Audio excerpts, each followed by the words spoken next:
Today, and it should be an interesting panel. Let me find our first presenter, Steve Saporin, correct? Woo. Is Professor Emeritus of Folklore at Utah State University, where he taught for 30 years, with Steve Shively, by the way. His book, The Befana is Returning: The Story of a Tuscan Festival, was published by the University of Wisconsin Press last year.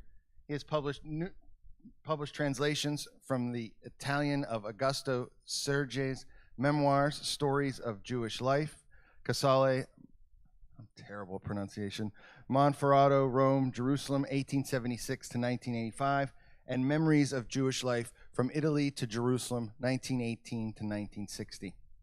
His book, American Folk Masters, the National Heritage Fellows, received an honorable mention in the Giuseppe Pitre International Folklore Prize competition in 1993. Please welcome Steve.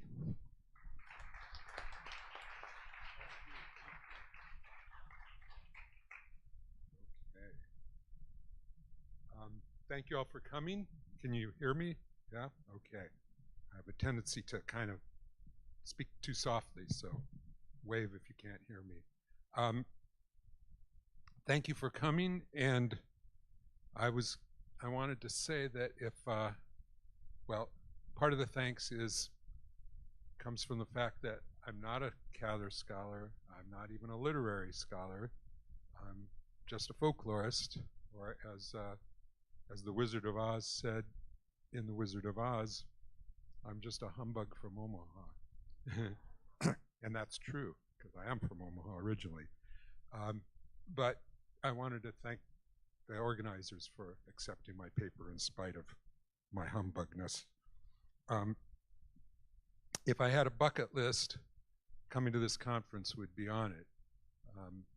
I talked about it with Steve, my friend Steve Shively, for several years, and finally we made it here, and it's a delight to be here. This talk is dedicated to my Omaha Central High English teachers Mrs. Skinner, Mr. Murray, Mr. Simpson, and Miss Frisbee. Some of you might recognize that last name because Miss Frisbee was a founding member of the board of the Cather Foundation. And her family, she evidently grew up in nearby Amboy, which we saw yesterday, and she was their families were friendly with each other.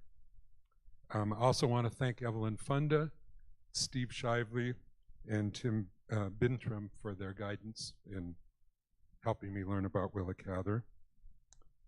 And I want to say that this is actually a very shortened version of a fuller treatment that will be published soon in the Willa Cather Review.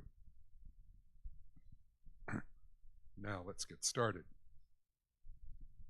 There's a large folklore scholarship on folklore in Willa Cather, and it covers every genre because they're all there. I mean, from folk tales to legends to superstitions and beliefs to customs, you name it, it's there, material culture and so forth. But this literature, and as well it should, focuses on her rural, ethnic, and immigrant folklore. That's what you would expect.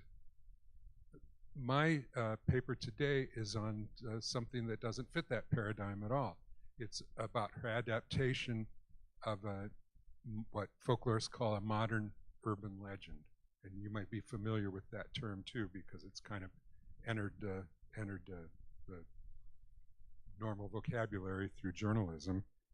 But what to simplify it vastly, a legend is simply a fairly short narrative which is believable, that is, it exists in the possible, but it challenges belief oftentimes because it's something unusual, and it's often told as true by the teller, usually. That particular legend that I'm referencing here, that I believe that she heard and used and adapted in a very subtle way, as you'll see, is called the Cutout Pullman. All right, I think I need to refresh you on two things. Well, refresh you on one thing and then introduce another. This is the story that she based off the Cutout Pullman is called A Gold Slipper. How many of you have read that or recall it, by the way? Okay, scattered. So for some this will be maybe refreshing, maybe hopefully it'll be refreshing, but a refresher, and for others it will be a capsule summary, very brief. It mainly concerns two characters, Marshall McCann and Kitty Ayrshire. And he is this Babbitt-like character, dislikes music, which is kind of, it's part of the symmetry of the story because Kitty Ayrshire is a singer. And so he goes to a concert in which she sings, although he's forced to go by his wife, kind of badgered into going to it. She performs. He leaves the performance after it's over, goes to take a train late that night to New York. The original setting is in Pittsburgh. He's going to New York, but who does he run into on the train? He's actually crossed paths with her twice at the concert and on the way to the train station, but Kitty Ayrshire. And they get into a discussion, which kind of turns into a debate, and he kind of is, as you'll see, humiliated. And then he leaves and goes to his room on the train. It's a Pullman sleeper, she to hers. But during the night, she or possibly her maid sneaks one of the gold slippers that she was wearing at the concert into his bed. He's not aware of it, but he wakes up in the morning to find the gold slipper there. Now the legend, and maybe you'll see some of the parallels as I mentioned the legend briefly, this was collected by a folklorist named Wayland Hand, and in the legend, there's a businessman on a train going to New York City. It's late at night, can't quite go to sleep, so he goes to the club car to have a drink. There he runs into I forget the exact words Waylon Han uses, but an attractive young woman who's unattached. And they have a few drinks together. Then he says, well, I've got to go to bed. I've got a meeting tomorrow morning. And she says, well, why don't you come to my cabin and we'll have one more drink for the road. He does. You can guess what happens next. In the morning, he wakes up, and here the different versions have different endings. He wakes up in her cabin. His wallet's gone. In fact, his clothes are gone. And he is waking up as the train is arriving in the New York train station, and he looks out the window, and there's his wife and children waiting for him. Okay, so good story, good legend.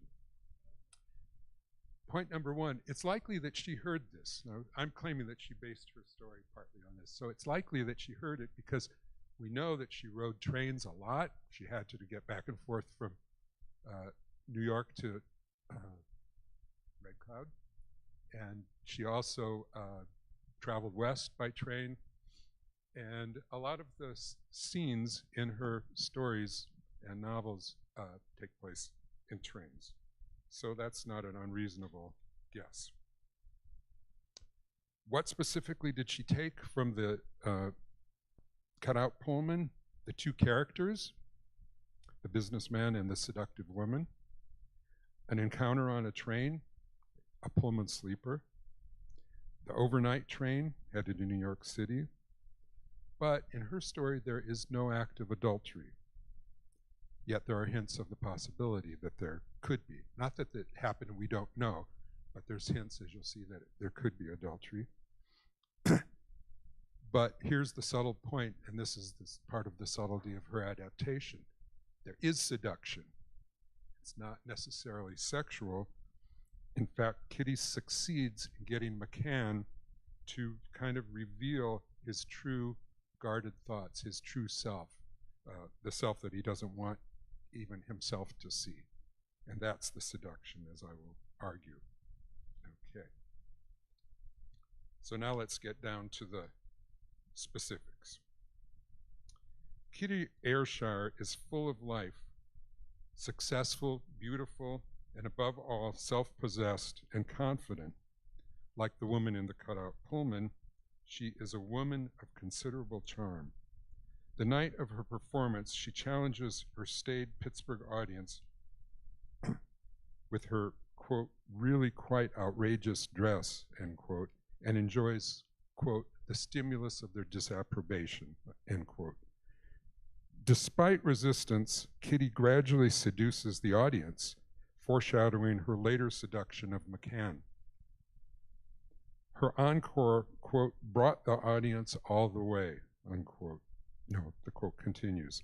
They clamored for more of it, but she was not to be coerced. She blew them a kiss and was gone, end quote. As if escaping into the air, like her name, Ayrshire, implies. We learn here with Kitty's first appearance that she likes to tease. The plot will culminate, sorry, I have a little trouble here, will culminate in another provocative tease when Kitty sneaks her gold slipper into McCann's bed.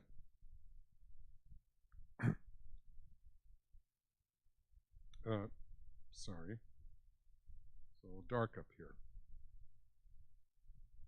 Her two seductions, one involving the audience and one involving McCann, each followed by her disappearance, bookend the actions of the story.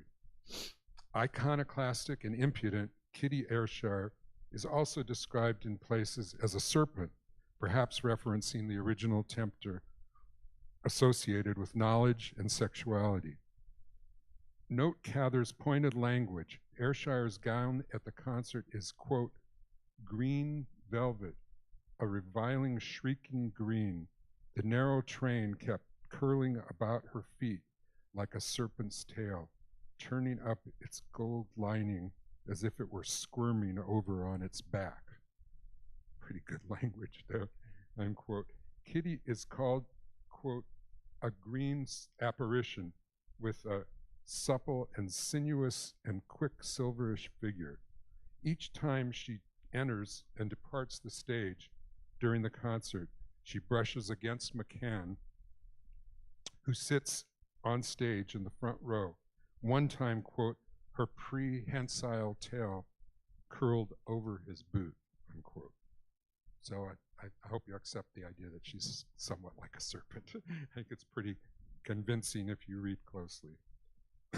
Kitty's physical gestures and conversational prodding may not culminate in a sexual encounter between the two, but the possibility is present, and the language and action of the story intimate underlying sexual tension. Kitty's subtle physical teasing, like when she brushes against McCann repeatedly in the concert hall, appears to be intentional and probing. She even suggests provocatively at the peak of their argument that, quote, if you and I were shipwrecked on a desert island, I have no doubt that we would come to a simple and mutual understanding.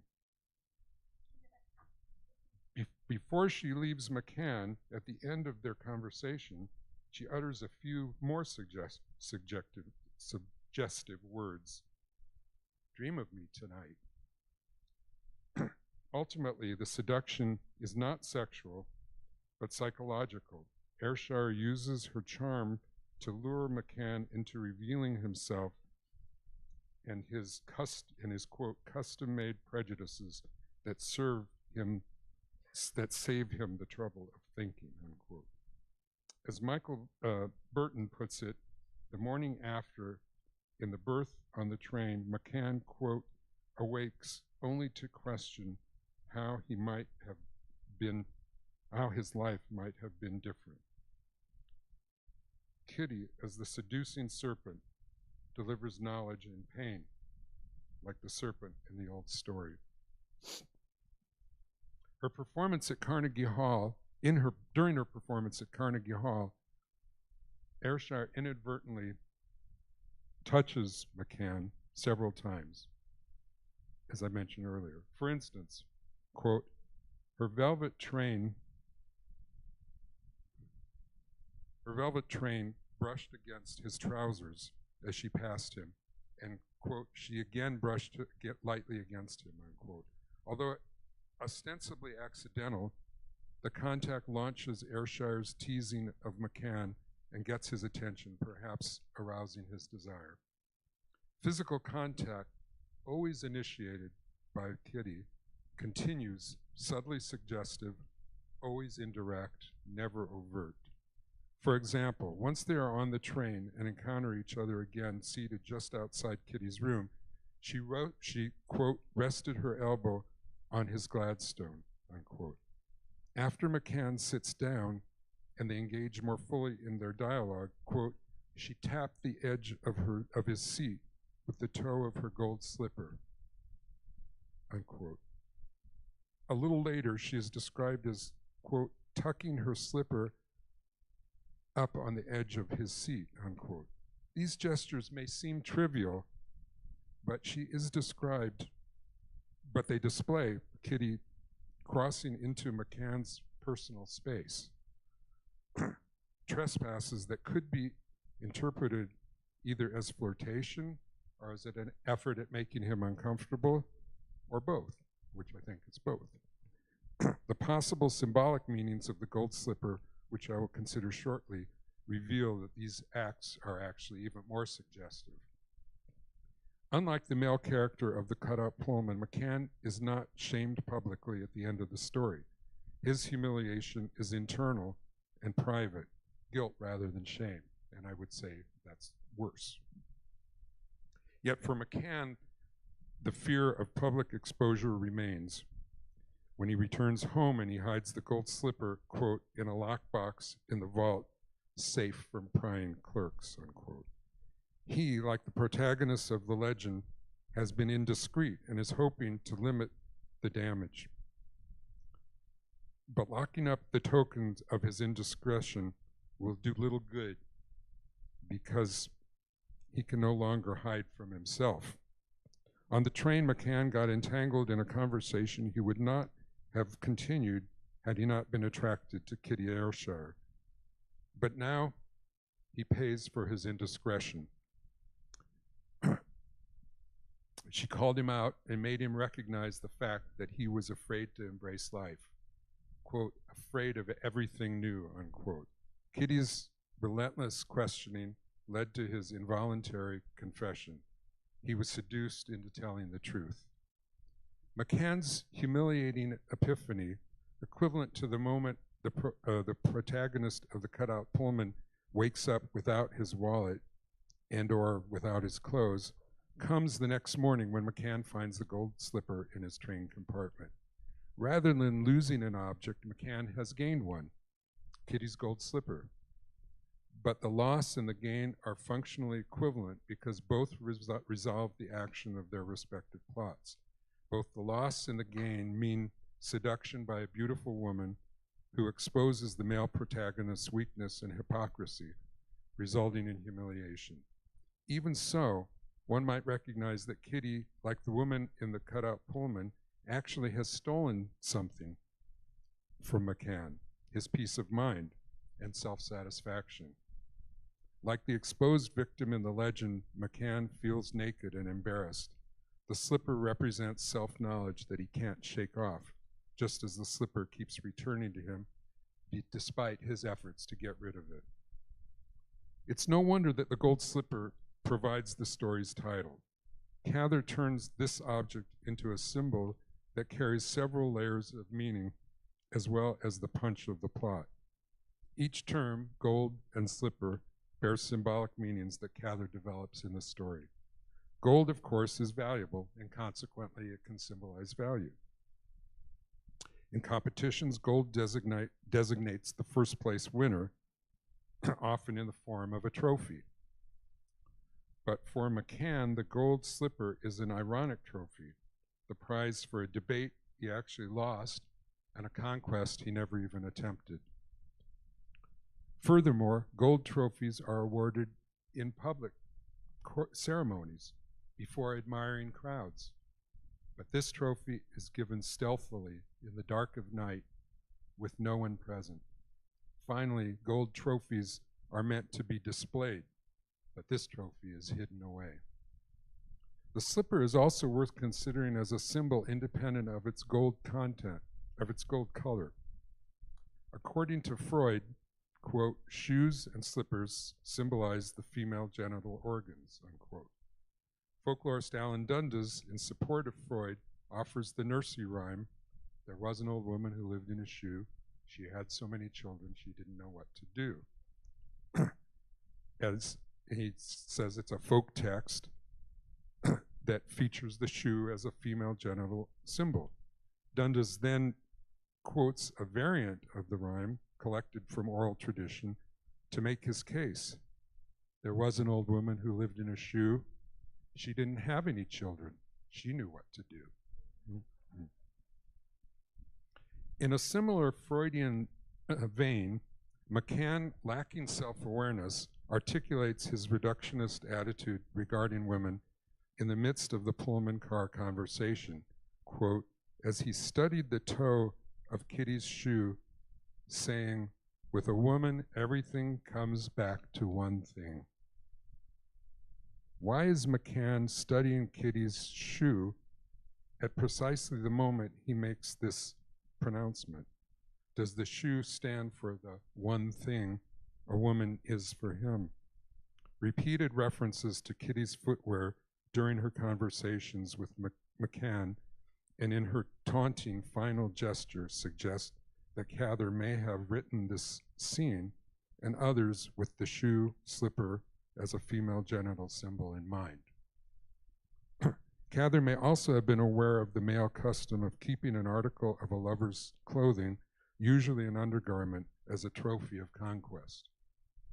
Although in this story, the trophy is not an undergarment, but rather a slipper can have strong sexual overtones, as Freud suggests. The gold slipper makes a good stand-in for the undergarment without loss of sexual meaning. Indeed, the gold slipper is subtler and more ambiguous than underwear, and these qualities suit Ayrshire's oblique, teasing manner, and I would add Cather's style of writing. When McCann discovers the slipper in his bed in the morning, Ayrshire's aura of teasing, ambiguous intimacy returns. She was there, in his compartment, in the night, only he was completely unaware of her presence. For Kitty, the slipper in his compartment is merely a prank, a taunt, a reminder that she got the best of him. But McCann takes it badly. He is wounded, as if bitten by a snake. As Kitty had warned him, quote, "I'm going to haunt you a little," unquote. The haunting begins with McCann's discovery of the gold slipper in his compartment and continues as his health declines. Like the discomfited male in the cutout Pullman, McCann loses his dignity. He is reduced to hiding the slipper from the porter who will be making up his berth. Subsequently, McCann tries to get rid of the slipper in the wastebasket in his hotel room, but the chambermaid retrieves it. Later, when he returns home, he feels compelled to hide the slipper and places it in a lockbox in his vault in his office. Locking up the slipper implies repression of what the slipper symbolizes for McCann: sexuality, liberty, and life, all wrapped up in Kitty herself. The gold slipper has become a reminder of his humiliation and bad conscience, all he is trying to hide. Yet at the same time, the slipper has also become a powerful reminder of, quote, how his life might have been different, to quote Michael Burton again. The slipper recalls a squandered awakening, a lost chance at feeling and intimacy, even passion. Caught in a perverse dilemma, McCann seeks simultaneously to hide and to memorialize what he learned that night. And I think here we get we realize that Cather actually has empathy for this antagonist character of hers. The slipper is now a double-edged object of contemplation. Quote, he often pulls the tarnished gold slipper puts the tarnished gold slipper on his desk and looks at it. Somehow it suggests life to his tired mind, life and youth, unquote. For McCann, Kitty's gold slipper has become much more than an anti-trophy, the reminder of a brief taunt. In contrast to the two-dimensional, publicly embarrassed character in the cutout Pullman, McCann's awareness that he has been made a fool remains private and thus poisons him with regret and anguish, as the rest of the story suggests. McCann's decline follows. The second to last paragraph of the story tells us that, quote, McCann has been ill for 5 years now. His clerks find him sadly changed. Morbid, they call his state of mind, unquote. He has been wounded by a seduction that gave him self-knowledge he is unable to embrace and act upon. It is as if the serpent, Kitty, has bitten him with a slow-acting poison, and he is slowly dying. The comeuppance of the philandering male at the end of the cutout Pullman gives the legend a moralistic conclusion. This type of outcome is typical of American modern urban legends in which morally questionable actions and behaviors are generally punished. Cather's McCann is also punished, for in the final words of the story, he is left metaphorically with, quote, a thorn in his side, unquote, a torment without respite. Cather has taken the conventional morality of American urban legends to a subtler level. McCann is not punished for overt transgressions like adultery, as in the cutout Pullman, but for subtler sins to his own soul: prejudice, hypocrisy, and cowardice. I like to imagine Willa Cather riding on a train going west, listening attentively to another passenger who is regaling a group of travelers with the cutout Pullman. Having heard another version of it before, Cather recognizes not only the folkloric nature of the narrative, but its potential for a literary story. a story she is already conceiving. Thank you.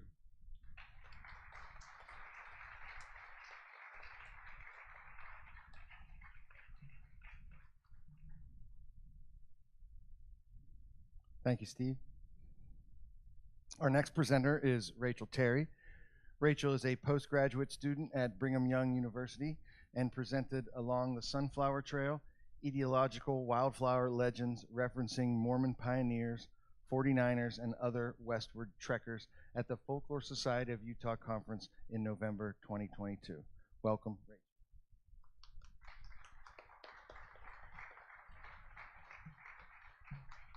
Thank you so much.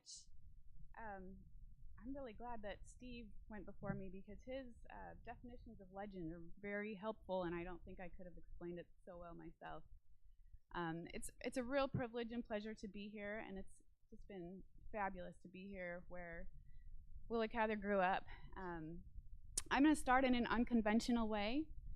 So I'm going to tell you a personal anecdote, and as I do, I hope that you will let your mind wander to similar stories from your childhood. This will hopefully get us all into a folklore mindset for the rest of my talk.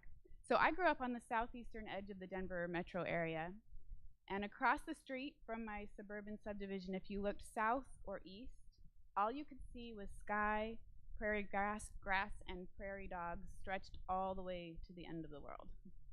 Except there was one small strand of trees about a quarter mile from my elementary school, and it was highly suspicious because we weren't used to trees. So some kid, we don't know who, made up a story that Satan worshipers met in the trees at midnight to kill cats. Now, I wouldn't have ventured into those trees for anything. But I bet if you asked people who went to Meadow Point Elementary School in the 1980s, most of them would know the folklore about trees. But outside of that group, the story is virtually unknown. That stand of trees is gone now. About 30 years ago, it was bulldozed for a housing development. And as far as I know, nobody has included that illustrious legend in any celebrated novels. Hopefully they haven't. So as you've listened to that story, hopefully you've thought of some similar legends about the places where you grew up. Most folklore remains just that, stories told in a horizontal way, person to person. Cather used local folklore in her writings and thus canonized it, which allows it to live on.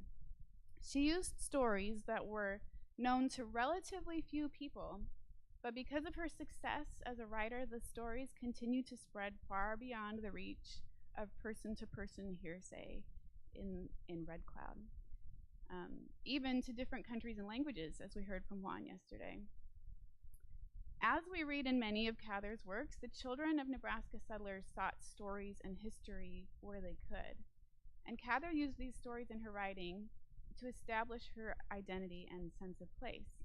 For instance, when asked about her hometown of Red Cloud, she told a big city interviewer, it was named, quote, after the old Indian chief who used to come hunting in that country and who buried his daughter on the top of one of the river bluffs south of town. Now, whether or not the legend is true, these stories offered settlers and Willa Cather and her peers a sense of time and place in their new untamed environment, which did not yet have many trees even to interrupt their endless horizon. So today I'm going to talk about local legends included in 4 of Willa Cather's works, 2 short stories and 2 novels. And these short stories are early on in her career and seem to me to be very developmental about what she would be doing later. You might recognize some of the stories and themes showing up in later works. So the first one is The Treasure of Far Island, which was first published in New England Magazine in October of 1902. So in this story, Douglas Burnham returns home to Empire City, Nebraska for the first time in 15 years. He's been in New York City during the interim, building a successful career as a playwright. On his second day home, the townspeople throw him a celebration. They're very proud of his achievements, and they want to hear all about his big city life. And at the party, he encounters one of his childhood friends, Margie, who has grown into this beautiful woman that he didn't expect. and he begs her to accompany him to Far Island, which is just a sandbar that they used to play on as children. And so they venture out in the night, despite the mosquitoes, to dig up an old treasure that they buried as kids. But in the end, the real treasure is their childhoods on the untamed prairie. So I just want to read to you a little excerpt from the beginning of the story. This is when Douglas is coming into Empire City on the train, so his first glimpse of home in 15 years. As the train rumbled over a trestle built above a hollow, grown up with sunflowers and ironweed, he sniffed with delight the rank odor, familiar to the prairie-bred man, that is exhaled by such places as evening approaches. "Ha," he murmured under his breath, "there's the white chalk cliff where the Indians used to run the buffalo over Bison Leap," we kids called it. The remote seawall of the boy world. I'm getting home, sure enough, and heavens, there's the island, Far Island, the Ultima Thule, and the arched tree and spyglass hill and the silvery beaches. My heart's going like a boy's. So there are a couple of notable things about this passage. First, he still remembers a local legend from his childhood, that the white chalk cliff is where the Indians used to run the buffalo over Bison Leap. So we don't know whether he or any of the other kids he grew up with actually ever saw this happen. It was just a legend spread by the local children. I'd probably guess that it's a legend and that they never actually saw that. And also the comment about Ultima Thule is fascinating. So Oxford English Dictionary says that the ancient Greek and Latin name first found in Polybius's account of the voyage of Pythias for a land 6 days' sail north of Britain, which he supposed to be the most northerly region in the world. So in other words, it's the farthest possible place in the world. And so these kids named their sandbar the furthest possible place in the world. Now, Cather received a classical education, and her writings often allude to Greek and Roman concepts and ideas, and she really heightens the adventure of childhood by referring to growing up on the plains as the Ultima Thule, the places where kids played. The second story is The Enchanted Bluff, and this one appeared in Harper's Monthly Magazine in April 1909.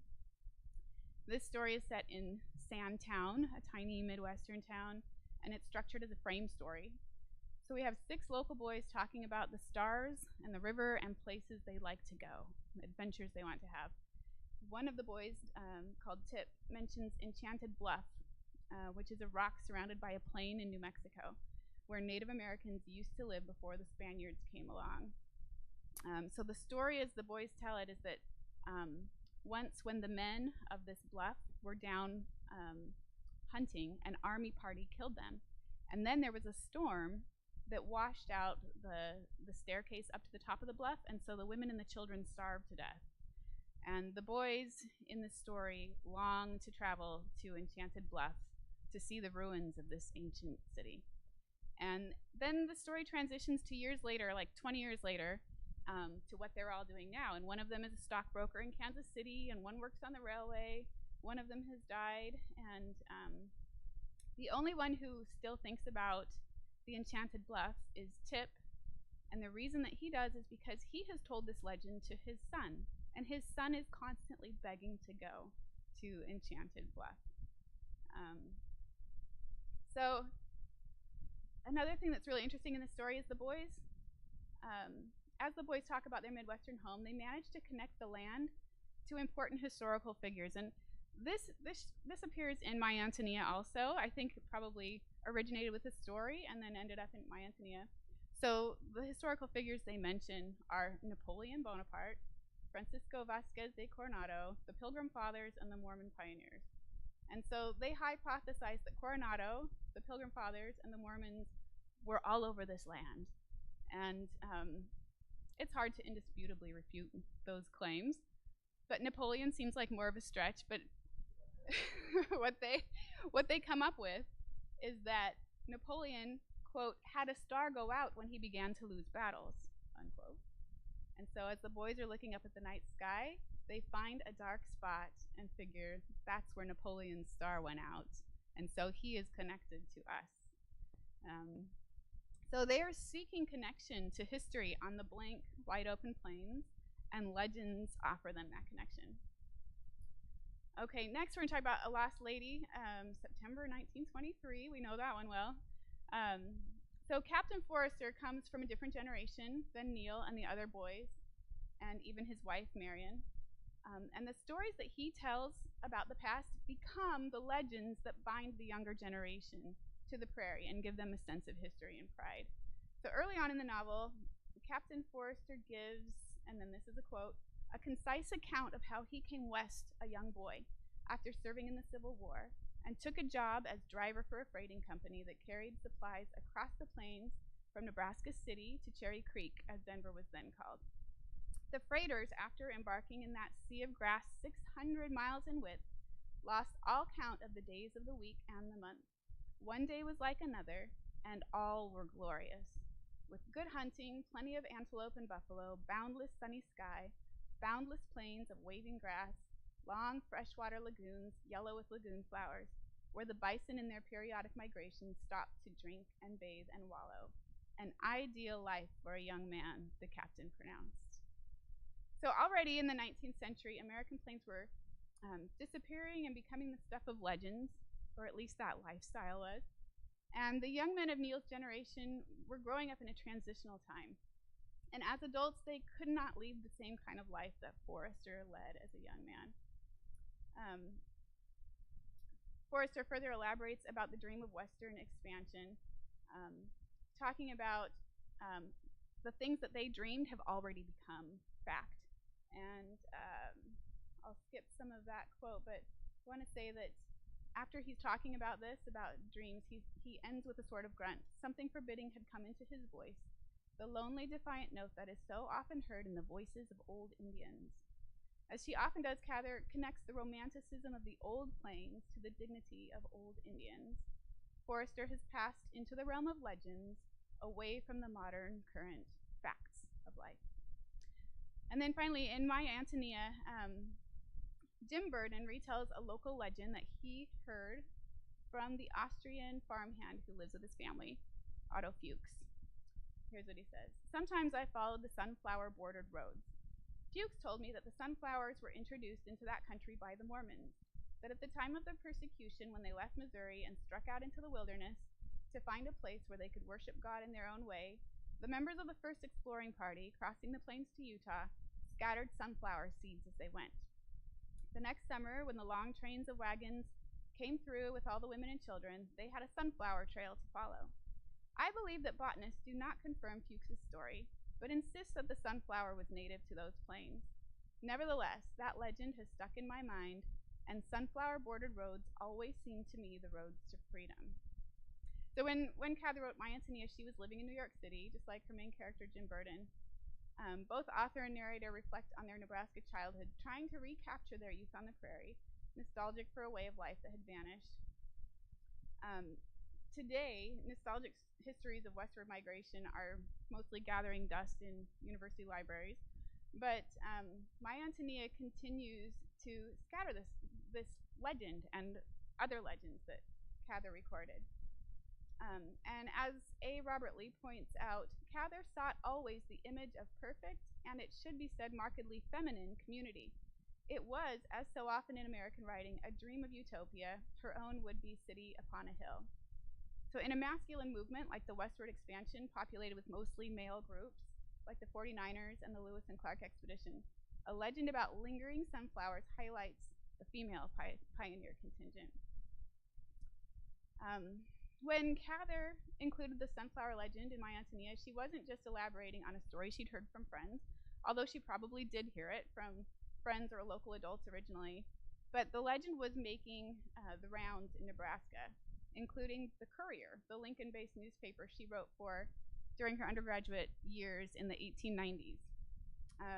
This is funny. So in 1898, Mr. N. Wadsworth wrote in the Courier, for chicken seed, they, the Mormon pioneers, carried sunflower seed, which had been prepared in quantities at the different posts to which they were dispersed after the burning of their temple at Nauvoo in 1846.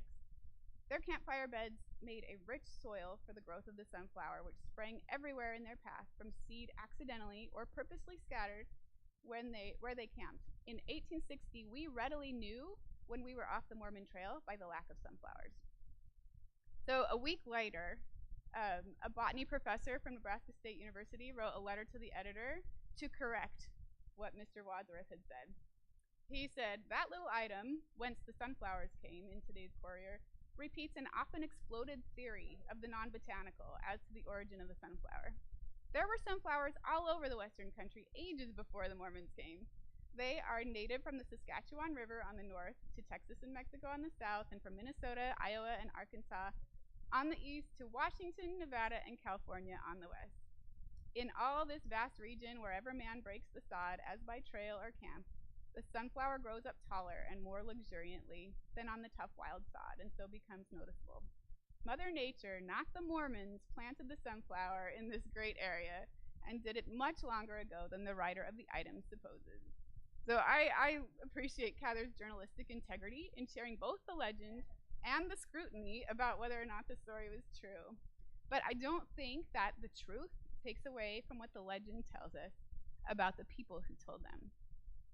In conclusion, through her interest in local history, legends, and stories, Willa Cather gave early Nebraskans a sense of place, a sense of history for their new home. At the same time, she put Midwestern local legends and stories on the map. And as her work continues to find audiences today, those stories continue to perpetuate. For instance, a few years ago, my 5th grader came home from school when we were living in Lincoln and said, "Hey, Mom, I was at school today, and my teacher said that Mormon pioneers planted sunflower seeds as they walked across the plains." Now, I was perplexed because I thought I had a firm handle on all things Mormon pioneer. After all, my grandmother was a card-carrying member of the Daughters of the Utah Pioneers, and she made sure that I was well-versed in that branch of my heritage. And even today, that legend is relatively unknown among members of the Church of Jesus Christ of Latter-day Saints. It's a Nebraska etiological legend, and it's spread mostly horizontally here in the state. But thanks to Cather, it's one of those Great Plains legends that's been canonized, and it pops up here and there whenever somebody picks up a copy of My Antonia, along with other legends in A Lost Lady or reads short stories in an anthology. So Cather did more than just give Nebraskans a sense of place and history. She recorded it so beautifully that the world knows these legends. And I'm glad the world doesn't know the legend that we Denver kids told about the stand of trees with the cats. But the legends that Cather captured are beautiful and deserving of retelling over and over and over. Thank you.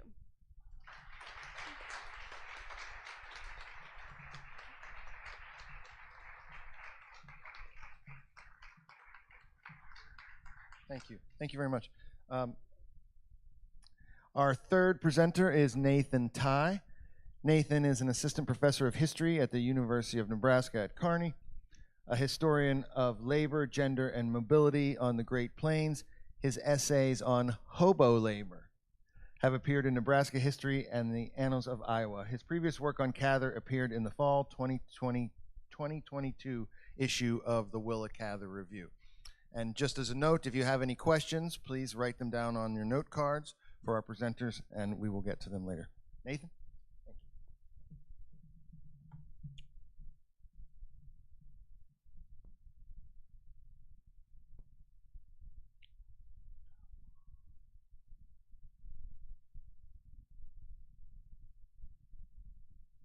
Well, welcome. Thank you all for attending. Thank you to my oh, yeah, sorry, not tall enough. Thank you, Melissa. Not, is this good? We good? We good? Okay. Thank you to my fellow panelists. Thank you to the center for having a wonderful conference so far for all of us. We're going to talk today about the farm press. The farm paper's newsstand is the table in the front wherever the mail is dumped, observed Donald Murphy, the longtime staff member and editor at Wallace's Farmer. Which paper or magazine in that collection will catch the eye of the possible reader? Had a Midwestern farm family subscribe to Wallace's Farmer, which many did as it was one of the leading farm papers in the 1920s, they would find in the November 19th, 1920 issue articles on Ames Swine Day, home curing pork, clothing patterns, Sunday school lessons, and the announcement of a new serialization, Willa Cather's O Pioneers. But we all know in this room that the novel was by no means new in 1920. It's 7 years old. But the announcement's author, presumably the book review editor of Wallace's Farmer, Donald Murphy, believed that, quote, "It is a novel that is going to take hold of our readers' interests in a more definite and intimate way than any story we have yet used," end quote. And so today's presentation, I'm going to talk about this previously unrecorded and so far as known, only serialization of O Pioneers. Now, Wallace's Farmers may at first glance appear to be a surprising venue for Cather's work. We know she's very exacting in what her novels are going to look like, what the text is going to look like, the design. So this is the only time that she appears in press next to a manure spreader. But within the context of the agricultural press and the Midwestern cultural landscape of the 1920s, it actually makes a lot of sense that this is where she's appearing. Moreover, the novel is reframed by the newspaper to fit the cultural aims of Wallace's Farmer in an effort to reflect and this is reflected then in the editorial, which are very minor, and textual changes, also very minor, we'll see, undertaken by the paper. Alongside these contexts are Cather's own professional developments. This appeared amidst her change in publishers.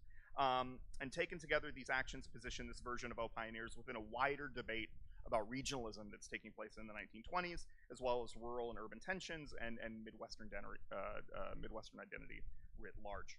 And so my research on this builds on much of the existing literature on Cather's serialization.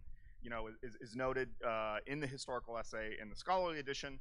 Whether she offered it, and this is a direct quote, whether she offered it to McClure's magazine for serialization is not known, but it was not published in magazine form, end quote, which this is still strictly true. This is not a magazine, this is a weekly farm paper.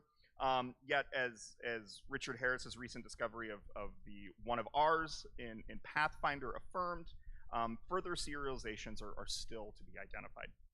I want to build on what Kelsey Squire did with one of ours in the Omaha Bee and really contextualize this within the Midwest in the 1920s. And so I adopt a similar approach in looking like this. But unlike previous studies, the text at hand does not appear to support the book's initial publication. Again, this is 7 years after the book has already come out. And a lot has changed for Willa between 1913 and 1920. The world went to war. Some folks might have noticed this in the aughts. The United States is sliding into an agricultural depression in the 1920s as well. And additionally, a coterie of Midwestern writers and poets had taken up the Midwestern identity in the ensuing period, as we're going to see. And then, of course, we know Willa has herself just changed between 1913 and 1920. Now, to give you some overview for those of you who don't subscribe today to Wallace's Farmer still, you can subscribe today. It was founded by Henry Wallace in 1895. Known as Uncle Henry, he edited the newspaper till 1916 when his son Henry C. Wallace, there's a lot of Henry Wallaces here, I know everybody's going to get confused, Henry Wallace took over. The later Henry edited the paper until 1920. So there's an editorial change that is also happening at the newspaper while this serialization is occurring, when his son Henry A. Wallace assumed the role. Thus,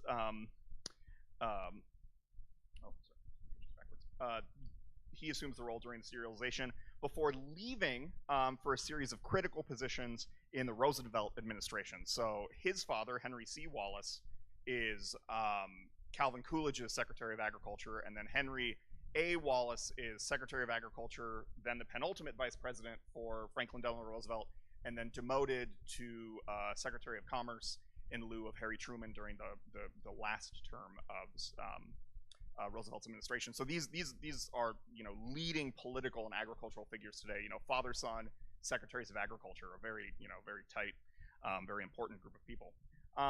And this newspaper, and this has been the aim of the paper from the very beginning, is declared across the masthead: good farming, clear thinking, right living. Very simple, straightforward. And this aim remained the same, but kind of shifted due to editorial changes, cultural changes in the Midwest, and just reflections on the dynamics of the Midwest and the Great Plains in this period. An early study of Henry Wallace's editorship during the 1920s notes a shifting attitude towards agricultural issues of the day and attention to regionalized rural and urban tensions. And this is where we see this kind of articulation of pioneers. And as we consider Cather's appearance here, it's worth underscoring the readership of Wallace's Farmer and the farm press more broadly. Historian John Fry found between 1900 and 1920, the readership of farm papers increased from 7 million to over 17 million. So this is an incredibly broad subset of publications and periodicals that people in rural environs are reading. You know, and drilling down further, he found that 700,000 farmers in Iowa, Illinois, and Missouri received one of 4 major farm papers. At the time of serialization, Wallace's Farmer had an estimated circulation of 65,000 and then 41 folks. So for farm families and rural readers, the agricultural press was a major source of news. Agricultural innovations, educational endeavors, clothing, food advice, leisure reading, everything was available in the farm press. And so placing Cather's work within this venue brought her readers, new and old, you know, back to her work. So with this though, there's still some and this is the direct overview if you want to track this down or look at it yourself. Her role in the serialization is largely speculative, you know, a matter of speculation, but it's supported by what we know about her at this time. More likely than not, this is possibly placed by Paul Reynolds. You know, also looking at her financial records and the change in publishers, you know, we can kind of suss out some details. To the first point, the serialization appeared well into her relationship with Paul Reynolds, and echoes existing analysis of the relationship. As Matthew Lavin argued, much of the work Cather published with Reynolds' help was not stylistically experimental, but her cultivation of a relationship with him suggests that she was a modern author responding to the marketplace's evolution rather than an inconsistent or indecisive author resisting the market. And that's very much what's going on here. It's a broadly read paper for rural audiences. It's ideally suited for, you know, a later serialization. Thus, you know, placing O Pioneers in the leading farm paper of the day makes really good financial sense for her, as well as reaching, you know, readers interested in her work. In her financial ledgers, she lists a serialization, and I apologize, I did a smash and grab in Lincoln to get photos of this for the presentation, so I didn't get the real one out of the vault. So I've only got the photocopy, but we do see a serialization listed in her financial ledger for O Pioneers about the time that she would have been signing a contract to get this done. And so it strongly suggests that this is the serialization here, at least. I would like it to say Iowa Serial, at least it says Serial. Those of you who are much better with her handwriting, and if I can have the real one pulled out of the vault next time I'm in Lincoln, we can figure this out. Serialization served a clear purpose in this period as well, as she informed Knopf in November 1920. Of course, if you can get serial publication of A Lost Lady, I would like it because of the money. The more expert personal service I can afford to pay for, the more I can write. So she's very interested in this particular moment, in the kind of financial benefit that this brings. And so, you know, this does provide. And then finally, you know, finally within the immediacy of her life, this is occurring amidst her transition from Houghton Mifflin to Knopf. While she does not immediately shape the serialization here, it is the most significant change that is happening kind of within her publishing infrastructure. And so we already know in existing scholarship that there was a demand for O Pioneers in rural Iowa. In April 1917, she informed Roger, the head of publicity for Houghton Mifflin, quote, that I hear from a bookseller in Oxford Junction, Iowa, that he has several orders for O Pioneers and has been utterly unable to fill them, end quote. Now, by 1920, she probably didn't remember this. She's been really into Claude as of late, right? This is appearing right when she's coming back from France in November of 1920 when this first goes to press. And so she's not necessarily particularly interested in booksellers in rural Iowa. But as already noted, you know, this begins running weekly on November 26th, 1920 until April 15th, 1921. Thus, you know, her return from France when she's conducting more research and visiting her cousin's grave. So, as noted above, you know, her direct involvement in this is unclear. There's nothing in her correspondence that denotes anything that she even knew Wallace's Farmer existed. She almost certainly did, but doesn't talk about this in any of the existing correspondence. And I need to poke through the office memos in the Paul Reynolds paper when I have some time. You know, and this is the first issue here, which we're going to unpack a little bit. And you know, for is the text itself, the serial largely follows the first edition with minor punctuation and spelling variants. So through is condensed to thru throughout, for example, is a space saving measure. But as those of you who can see this here, where it deviates most significantly is editing in a single line in the book's opening scene, reworking the shabby little traveling man's line from "My God, girl, what a head of hair" to "My goodness, girl, what a head of hair." And this is the only other kind of major editing in my initial collation of the text. But the larger single change, though, is, as you can see, there's no Prairie Spring. They've replaced it with a different poem by a different poet, Breaking Sod by Edwin Ford Piper. The aims of the editors, which they outline in their announcement essay, echoes the reaction that were kind of charted in Charles Johangmeyer's study of Cather's reader mail. That Wallace's farmer framed O Pioneers as nostalgic, if not explicitly anti-modernist, as Charles writes, she has written the spirit of as Wallace's farmer writes, she has written the spirit of the pioneers. Oh my God, I've got my papers backwards.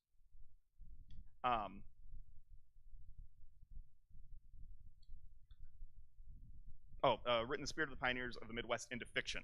In this vein, it mirrors what readers liked about her work, as Charles argues, quote, most depended on 19th century values and methods of fiction, reading the formulaic responses that indicate their perception and appreciation of her as a broadly anti-modernist, end quote. This nostalgic framing is further reinforced by the poem chosen to accompany the first issue. Rather than Prairie Spring, which is, as we learned yesterday, is kind of, you know, the crux of Cather's poetic production, it's embedded with Edwin Ford Piper's Breaking Sod, as seen here. And across the publication history of O Pioneers, the only other edition to alter Prairie Spring is the 1945 Armed Services edition, which also just removes it completely.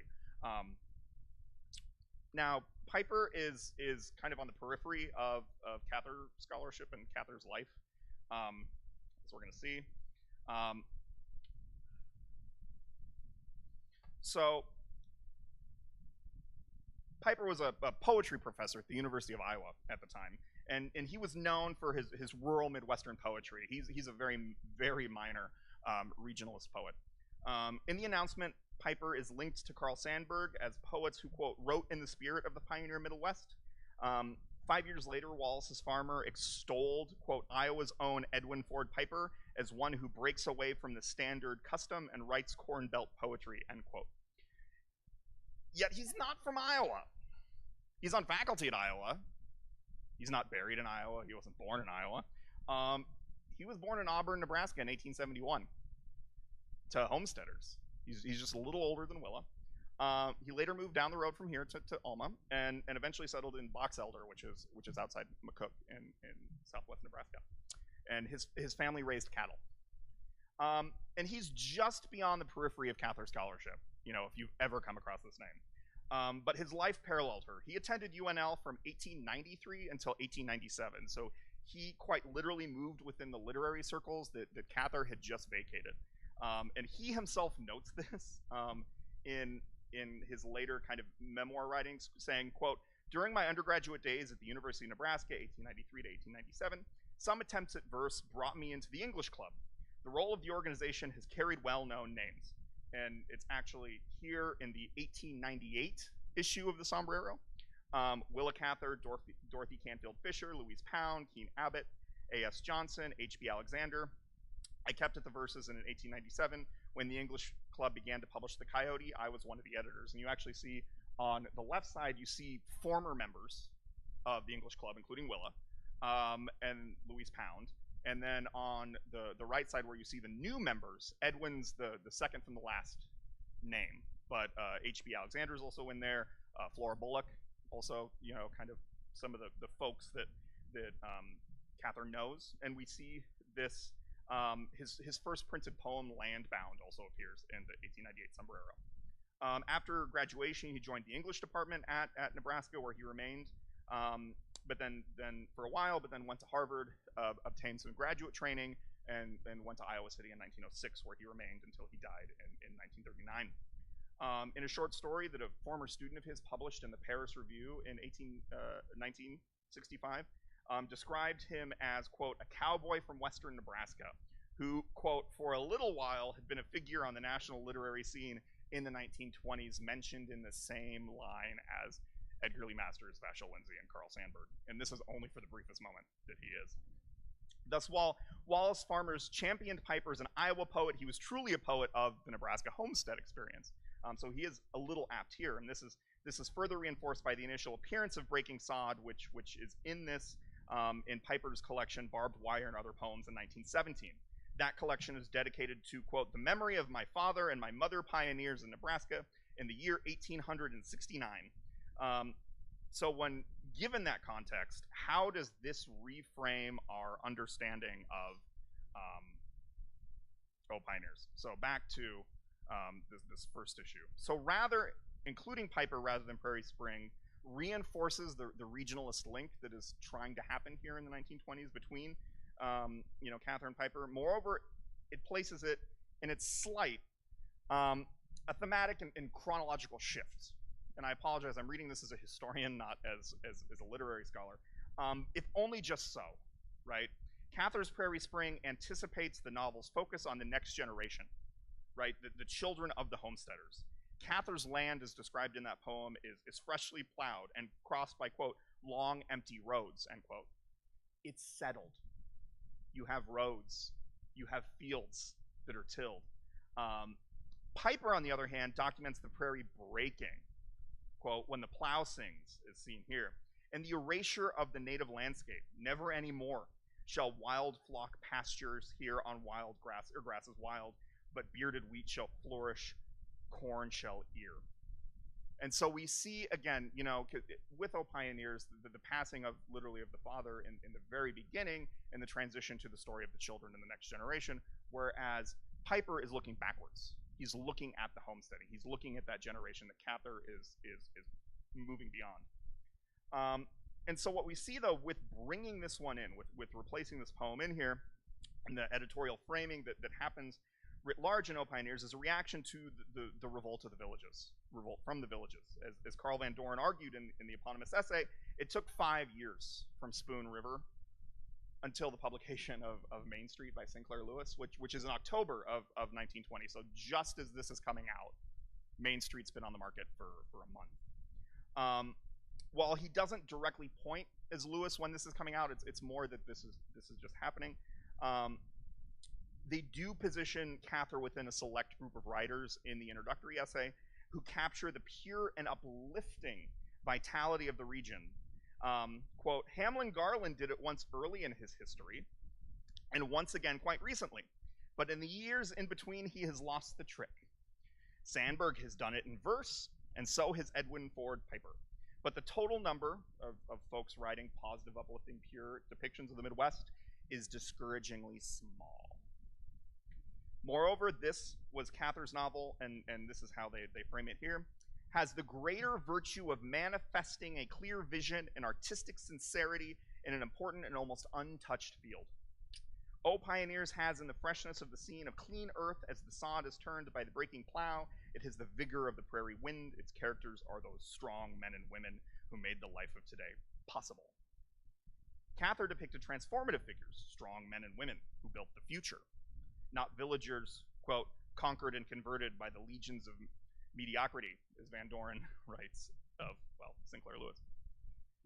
Furthermore, this first post-war decade was defined by changing commodity prices, the economic depression that is happening in the 1930s, and so what Wallace's Farmers also says is this is a story, quote, so many of our readers knew in their own right, in which their children know as family history. These pioneer days, of course, are definitely behind us, yet out of the pioneer period has come the best that America has given. The vitality, the courage, the audacious visions of the pioneer have given color and vigor to our national life. The history of America on its best side has been the history of the pioneer. The best side of American history has been the pioneer, and then the context of this is it's gone, right? that this is the depictions of the Midwest are now Main Street. They're Winsburg. They're Edgar Lee Masters. They're not Cather. And Wallace's Farmer would continue. There's no reader mail in response to this in Wallace's Farmer. They run the serialization. No surviving correspondence about what folks thought about it in Wallace's Farmer, but they continue to champion Willa as kind of an anti-revolt from the village. And this is later, where they say, they say that Willa Cather's My Antonia, in our opinion, is the greatest novel of the Midwest and ought to be in every farm library as a matter of course, argued the paper in 1924. Donald Murphy, again, underscored this in his list of all books that rural libraries must have in 1926. Quote, the greatest book that has been produced dealing with Midwestern life is, in my notion, Willa Cather's My Antonia. This is the story of Nebraska some 30 or 40 years ago. It is one book in the fiction list that I urge everyone to read. The next year, the paper made the same case for, quote, folks who are hungry for reality in books, we recommend Willa Cather. Her O Pioneers ran serial in this paper some years ago. My Antonia is an even better book. And Henry Wallace would continue to champion Willa in weird places. He was touring Central Europe, and he's on a train somewhere in Germany, reporting this back to the paper, and having a literary fight with an Englishman who has never read any Willa. And in this train, the Englishman tells him, I really like Sinclair Lewis. And Henry Wallace gets a little angry and tells him, I told him that Willa Cather and Ruth Succo in their novels describe the Midwestern situation much more accurately than Sinclair Lewis. And even by 1939, they're doing the same thing. The columnist at the time, Elizabeth Weary, says, our librarians mourn because there aren't more Songs of Years and more Best Street or Aldriches to write them. Books of that sorry appeal to have large numbers of people, she says. The Lloyd Douglas books have similar appeal. I would not put Lloyd Douglas in the same category as Willa Cather. I've just reread 2 old books of Willa Cather's My Antonia and In Shadows of the Rock. There's no more beautiful words. So what we see with this serialization is a reframing of an early pioneer novel by Willa Cather through kind of positioning in Wallace's Farmer as an antidote to the revolt from the villages. And even though Cather's own views on this, she writes a very lovely letter to Carl Van Doren, and writes a nice letter to Sinclair Lewis as well. The paper is seeing her as an anecdote, as something that's pure, as something that's uplifting, it's transformative. I don't think they read the book necessarily. There's a murder and some adultery, and there's a lot going on in O Pioneers that aren't pure and uplifting, as we all know. But does require us to see this text in a new light in the 1920s. Thank you.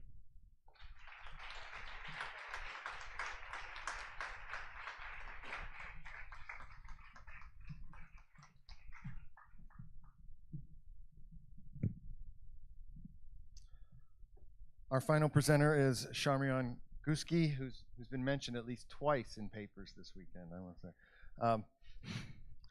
She is the Associate Professor of English and Director of the First Year Seminar Program at Belmont University. Her published work focuses on transatlantic literary studies, Henry David Thoreau, and Willa Cather.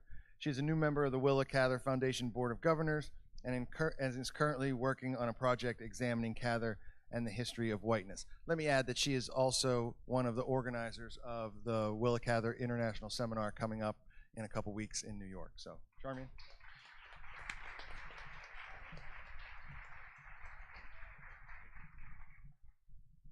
Oh, thank you. Let's see.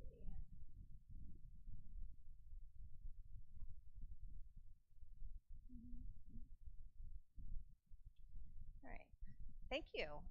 It's wonderful to be here. I missed all these wonderful scholars and papers. I've learned so much already, and I'm thinking about now including legend as a topic in my study of whiteness, which I really hadn't considered, so thank you for that.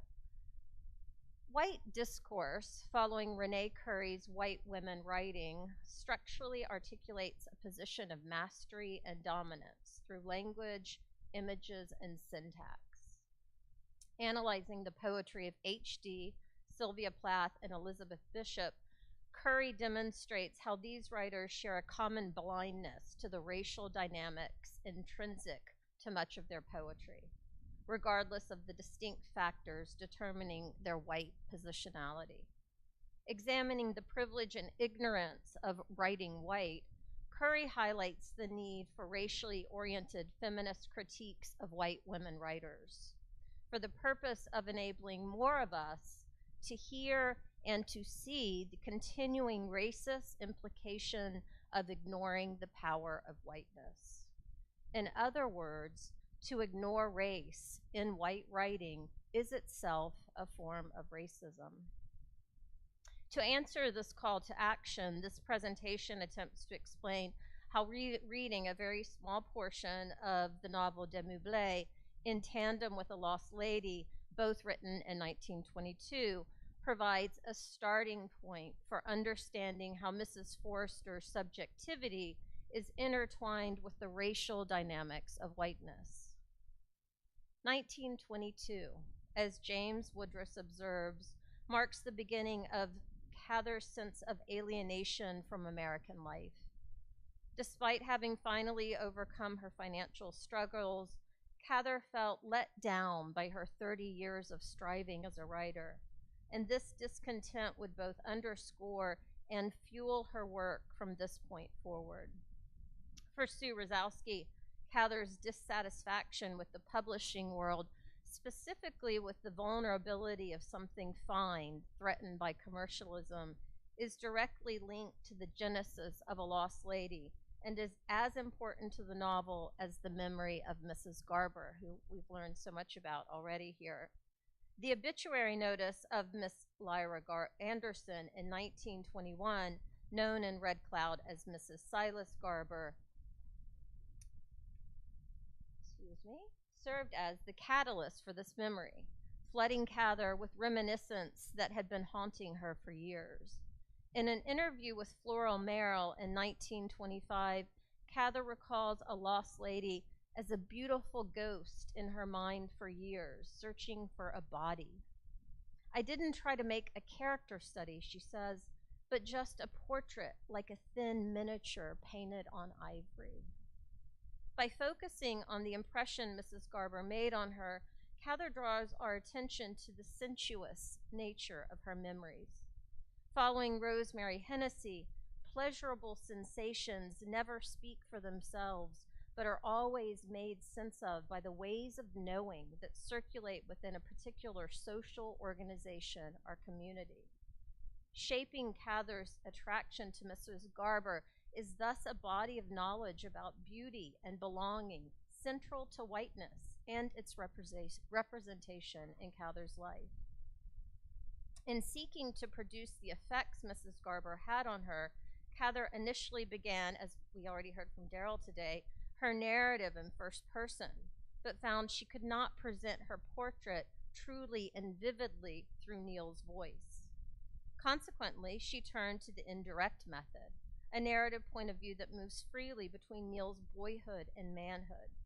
This technique succeeded in capturing the memory of Mrs. Garber so effectively that those who knew her felt it was very much like her. Her nephew Garber Green wrote, "There can be no doubt that Lyra was Mrs. Forrester. She resembles her even down to the smelling salts and fans." Although the reader is introduced to, sorry, that happened and I'm just going to leave it there. Although the reader is introduced to Mrs. Forrester before meeting Neil, it is Neil's first encounter with her that establishes Mrs. Forrester's whiteness. "Hush," said Neil Herbert. He pointed to a white figure coming rapidly down through the grove. Under the flickering leaf shadows, Mrs. Forrester, bareheaded, a basket on her arm, her blue-black hair shining in the sun. It wasn't until years afterward that she began to wear veils and sun hats, though her complexion was never one of beauty's. Her cheeks were pale and rather thin, slightly freckled. Noting the contrast between her white figure, a phrase employed throughout the novel to denote Mrs. Forrester's presence, and her blue-black hair shining in the sun, Neil recalls how Mrs. Forrester wore coverings later in life to protect her fair complexion. It is the adult Neil who remembers Mrs. Forrester's freckles, evoking an imperfect yet playful whiteness that parallels the frivolity of the scene. Quote, she had a nice way of talking to the boys, light and confidential. Her carefree, performative nature is revealed when she, quote, thrust out a white shoe and shook it to demonstrate how she wades in the water when she turns to leave. Quote, they watch her white figure drifting along the edge of the grove, end quote, pleased that she had graced them with her presence. Apprehending Mrs. Forrester's white image in silence and reverence, Neil and his friends recognize that she is, quote, a very special kind of person. Her distinction and elegance mark her as something extraordinary amidst the ordinariness of their boyhood.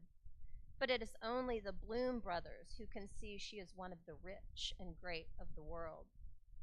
Cather illustrates this greatness through variations of white, which work together to transfigure, from the point of view of these naive, impressionable boys, Mrs. Forrester into an object of admiration whose existence confirms that such a fortunate and privileged class was an axiomatic fact in the social order. From the outset of the novel, whiteness is thus defined in the context of class divisions and the social practices contributing to the objectification and ownership of Mrs. Forrester. By attending to Cather's use of white discourse in the novel, readers can recognize the value placed on whiteness, implicitly and overtly, as the narrative progresses and Mrs. Forrester's worth declines. Clues to these values may be found in the novel Demoublé, in which Cather provides insight into her reliance on, quote, the higher processes of art. Writing in response to the commodity culture of acquisition, excess, and finance dominating white American life in the 1920s, Cather advocates for art to turn its back on business and amusement to aim for a higher and truer effect. Unabashedly classist, Cather asks, does anyone pretend that if the Woolworth store windows were piled high with Tanager figurines at 10 cents, they could for a moment compete with Kewpie brides in the popular esteem? Despite the essay's endorsement of emotional penumbra over physical reality in the arts, the material references in this question, the Woolworth store windows, the Tanager figurines, and the Kewpie brides, outweigh Cather's aesthetic language here as salient indicators of how whiteness and creativity merge in a lost lady to fashion a social hierarchy based on taste, desire, and wealth. And now we're at the first slide. And these are pictures of Woolworth in New York City. A store for the wise buyer, Woolworth played a significant role in transitioning the nation from industrial capitalism to a mass consumer economy. 11 years after B. Altman opened the first stores in New York City at 34th and 5th, which you see here, and this is a wonderful parade after World War I coming down Fifth Avenue. He announced that the company would build a large store at the northeast corner of 40th Street and Fifth Avenue. The new 5 and 10 cent store Deluxe Woolworths opened in the fall of 1917. By 1929, there were 2,100 Woolworth stores around the world in 1,500 cities and 5 countries. With a dizzying array of merchandise for nickels and dimes, Woolworth was emblematic of capitalism's promise to increase not only buying power, but buying options for all classes. And if you read the literature that Woolworth promotes, you'll see they're always talking about adhering to middle class and lower class, and anyone can shop at Woolworths. This inclusivity, however, did not apply to race and ethnicity. In her analysis of the way in which immigration laws have perpetuated national myths regarding identity and belonging, Margot Medelson observes how the period following World War I spawned a breed of nationalism that scorned anyone and anything foreign. During this period, white supremacists called for restrictive immigration policies and enforced already existing prerequisite laws, which employed common knowledge tests to determine whiteness. In addition, the Ku Klux Klan grew in membership and political power, while eugenics-based arguments about racial superiority took hold in universities and think tanks.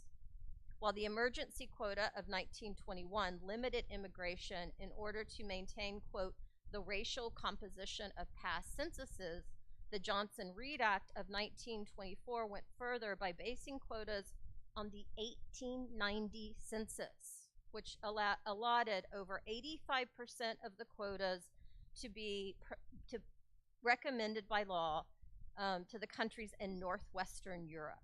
Not surprisingly, this law was recommended by proponents of, quote, Nordic superiority, who insisted that the Nordic race represented progress and the last hope of protecting and improving the genes of citizens of the United States.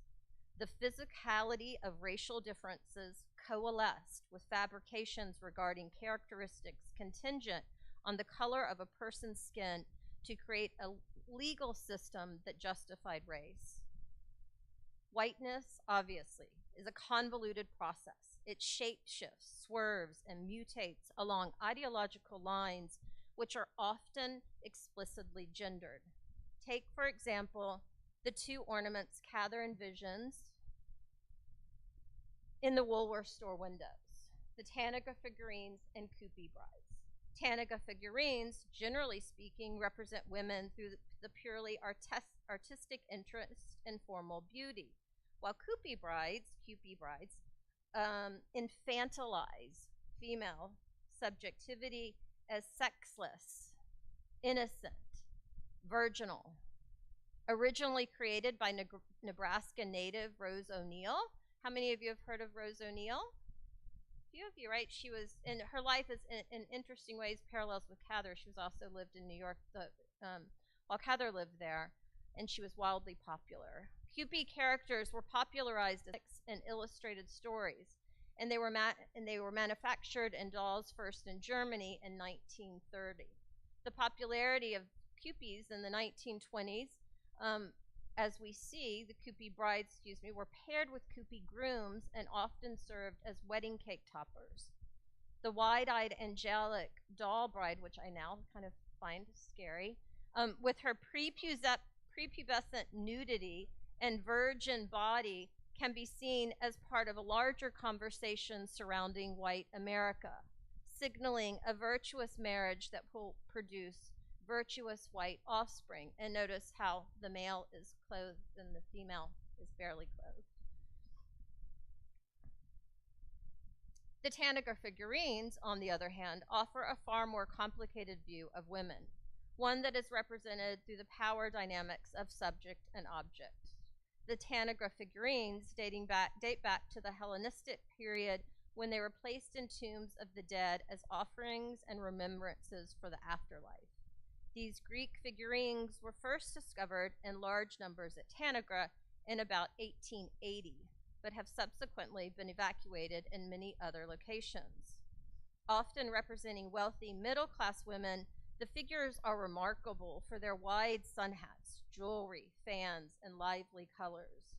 Commenting on these found treasures in 1918, Alice and Benita Jackson noted the human quality, irresistible charm, and flowing drapery of the Tanagra figurines, so replete with grace that they delight the eye, however placed. This observation pairs well with the famed sculpture Tanagra by the influential artist Jean-Louis Gérôme, an Orientalist homage to ancient Greece. Gérôme eroticizes Tanagra. Notice she is no longer wearing clothes, depicting a nude woman sitting perfectly poised on top of an archaeological site where other treasures are emerging. In the palm of her hand, and I have the close-up here, is a female figurine, a hoop dancer. Her body is draped in a flowing garment suggesting movement, while her head is static, contorted awkwardly, bowing inside a golden ring held by her right hand. Here, female objectivity and colonial discourse intersect to sexualize the site of evacuation, suggesting a connection between sexual conquest and archaeological discoveries. To complicate his relationship further, Gérôme created the artist and his model, which depicts an illuminous white model sitting behind beside an even wider marble sculpture in the same form. This doubling, the way in which the two female figures emulate each other in their whiteness, refers to the interplay between the corporeal body and the fictional body and the construction of a beauty ideal that shares characteristics with the odalisque. In Nell Irving Painter's influential The History of Whiteness, she asserts that by the 19th century, odalisques, or white slave women, often appear young, naked, beautiful, and sexually available throughout European and American art. These images of Georgian and Caucasian women came to symbolize the quintessence of female attractiveness well into the 20th century, bringing the beauty ideal squarely into the history of whiteness. Take, for example, another work by Jerome entitled Slave Market, in which a potential buyer is inspecting the mouth of a naked woman in a public courtyard, presumably to see if she has the remarkably white teeth known to be a feature of the odalisque. The dreariness of the location and the vulnerability of the young woman reinforces Jerome's overpowering white slave iconography. Later artists, such as Henri Matisse, continued to be enthralled with the odalisque. These bright, colorful canvases downplayed enslavement by not including men, concentrating instead on the curvy, white bodies and picturesque faces of the odalisque in lush, intimate settings full of texture, design, and light. The ubiquity of the odalisque paintings in the 1920s and the history of the Tanagra figurines converge in Cather's A Lost Lady to give meaning and insight into Neil's poignant encounter with the Arab or Egyptian slave girl ornament in the Forrester home. Quote, "There by the front door, on a table, under the hat rack, was a scantily draped figure, an Arab or Egyptian slave girl, holding in her hands a large flat shell from the California coast. Neil remembered noticing the figure the first time he was ever in the house, when Dr. Dennison carried him out through the hall with his arm in splints," end quote. Although Neil's description here corresponds to images of the odalisque, the posture of the figurine is reminiscent of Jerome's Tanagra, and I'll go back to that so we can see that. She's holding the shells and such. Let's see. The posture of the figurine is reminiscent of Jerome's Tanagra, in that her upward-facing palm is holding an object, not a hoop dancer, but a shell from Mrs. Forrester's home state of California, linking Mrs. Forrester to the evocative enslaved girl who serves as both a conduit of communication between Mrs. Forrester and her lover, Frank Elliger, and as a reminder of the first time Neil was in the Forrester home. In this first visit, the wounded Neil was lying on, quote, a white bed with ruffled pillow shams. Mrs. Forrester beside him, quote, her white throat rising and falling so quickly as she tended to his broken arm. What a lovely lady she was, he thought. Here, her whiteness is intensified by the rich interior of her home and its large windows, polished floors, and marble-topped washstand. Now, however, the privileges of this whiteness are under threat, and Neil only remembers the servants and the bustling liveliness of the Forrester home, correlating his memory of the barely dressed Arab or Egyptian slave girl with the Forrester's loss of social and financial mobility. The precariousness of Mrs. Forrester's situation, the way in which she is suspended between the elegance and poise of the Tanagra figurine and the submissiveness of the odalisque, corresponds with Neil's early encounter with Mrs. Forrester in the Grove, where her slender white figure rested in a hammock as a white garden hat lay over her face. In what is one of the most intimate scenes in the novel, Neil catches Mrs. Forrester in her arms, hammock and all, thrilled by how light and alive she was, like a bird caught in a net. If only he could rescue her and carry her off like this, off the earth of sad, inevitable periods away from age, weariness, and adverse fortune.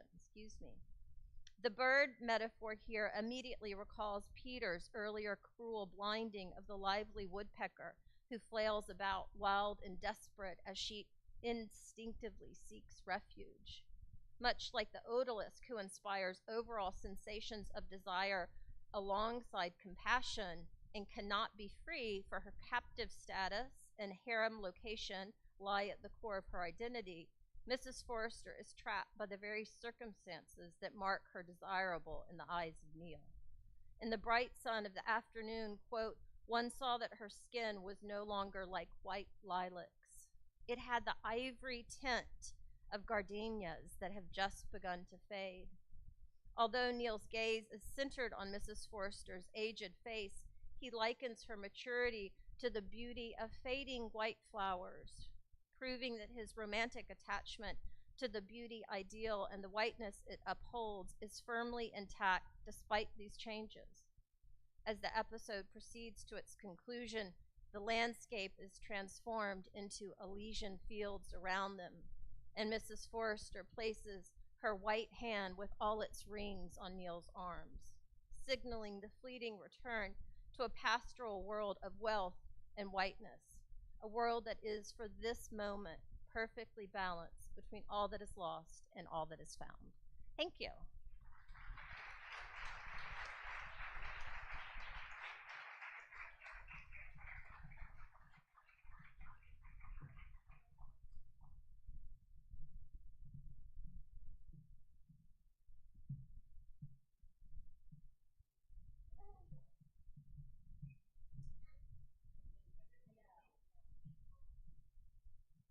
Pardon me, Melissa? Yeah, we just have a time for a couple of questions right now. So, no, maybe just a couple of minutes. So, no adjustment to the schedule. I just made that executive decision. I only have one question so far. Anybody else have anything? Steve, does the story use the popular song, "Oh, Them Golden Slippers"?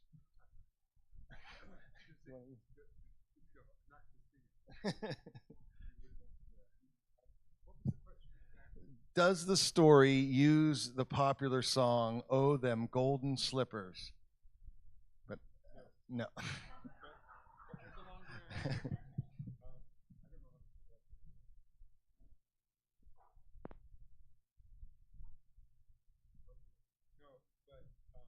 I do reference that in the article that I hope some of you will read.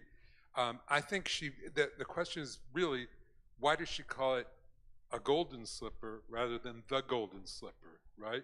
Or why does she call it a gold slipper rather than the gold slipper? First of all, it's not a gold slipper. It's actually a golden slipper because it's not made out of gold, right? It's gold-colored slipper. It's not gold. I think the reason she does that is to avoid referencing the song "Oh, Dem Golden Slippers," which was a late 19th century spiritual that was still well known at the time that she wrote the story, and she wanted to avoid any confusion with the song. So that's the best I can do to sort it out. Well, we don't have any other questions, so if you have one, and we have to get going with the next panel. So if you do have a question, please see our panelists individually, and let's give a nice round of applause for the four of the delightful people. Thank you.